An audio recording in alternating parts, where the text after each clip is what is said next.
Twitch streamer Hasan Piker is still on his generational crash out regarding the game Pragmata. I really don't understand why he's so invested in complaining about this game. Bro's literally going out of his way over and over again for weeks to complain about this game. That takes us to Fandom Pulse. They write, Anita Sarkeesian on the male gaming audience. Quote, some male gamers with a deep sense of entitlement are terrified of change.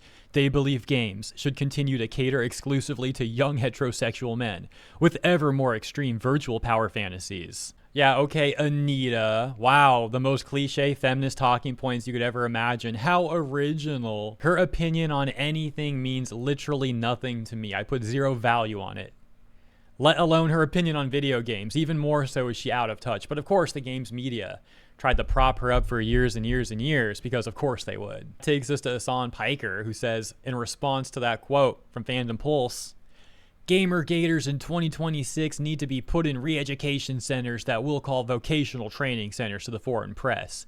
The entire Pragmata will boost birth rates discourse reminded me how stupid and sad right-wing gamers are. They need jobs, gym, and a girlfriend ASAP. I don't know why Hasan always tries to LARP as if he's like some S-tier lifter.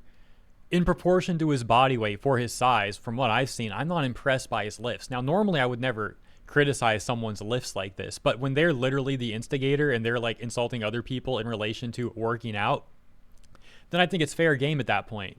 And like I said, bro, you're completely an average lifter. Like, drop the ego. It's ridiculous. And then whenever someone has responded to him with a fitness-based challenge, the guy just dodges it. For example, the Sam Hyde stuff. That guy said he'll box Hasan. Hasan dodges that dude for years. And then more recently, last year, if I recall, Hasan made some sort of like bench challenge or something like that.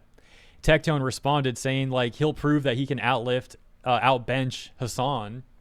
Hasan never responds to Tectone.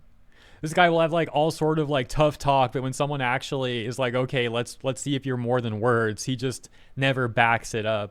Journalist Paul Tassi also got involved here, responding to Fandom Pulse, saying they've run out of stuff, so we're back to Anita Sarkeesian with a checks notes 12-year-old quote. You know what? I'm pretty critical of Paul Tassi, but I'll give him this one. Why is a 12-year-old quote suddenly being recycled about Anita as if it's new? As yeah, that quote comes from all the way back in 2014, published in an interview that she had with the couch activist outlet Mother Jones. So yeah, posting this extremely old quote as if it's new just comes off like desperate engagement bait to make a few bucks off blue check revenue, something that's already way too prevalent on Twitter and is always obnoxious to witness. Unfortunately for Paul Tassi, he then makes a bad point in the direct responses here. This person says, games should cater to the people who play those games. I'm a Marxist, but the vast majority of left-wingers don't play video games. Paul Tassi responds with this as if it's supposed to mean anything. According to the ESA report, 37% of gamers are Democrats, 33% are Republicans, 18% are independents, and 12% are other. It's not clear what other means, but presumably at least some of those respondents opted out of declaring a party affiliation. The source of that information comes from the Entertainment Software Association, which is a completely compromised organization. Their members are literally the most corrupt corporations in AAA. Companies like ActiBliz, EA, Microsoft, and Ubisoft. You also got Square Enix and Sony in there, two of the most compromised Japanese companies.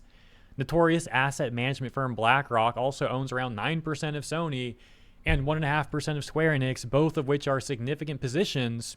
So it's no coincidence that both companies delve hard into DI policies when BlackRock is a major proponent of DI and ESG initiatives. By the way, BlackRock is also the largest institutional investor in Microsoft. So as usual, you have corporations LARPing as if they're morally superior and a great source of information, when really it's all just a grift, and they clearly are very biased. So yeah, Paul Tassi, I really don't care what the AAA industry's ESA has to say on this topic. Realistically, I would presume that most gamers have historically been apolitical or don't have much of an interest in politics. However, things are so tribalistic now that simply being apolitical and or criticizing corrupt AAA corporations will get you accused of being far right by large sections of the left in spaces like Reddit, but you all know that already. Let me know what you think about Paul Tassi and the ESA and Hasan's continual crash out about Pragmata. I'll leave it there. Thank you for tuning in. Have a great rest of your day, and I'll see you in the next one.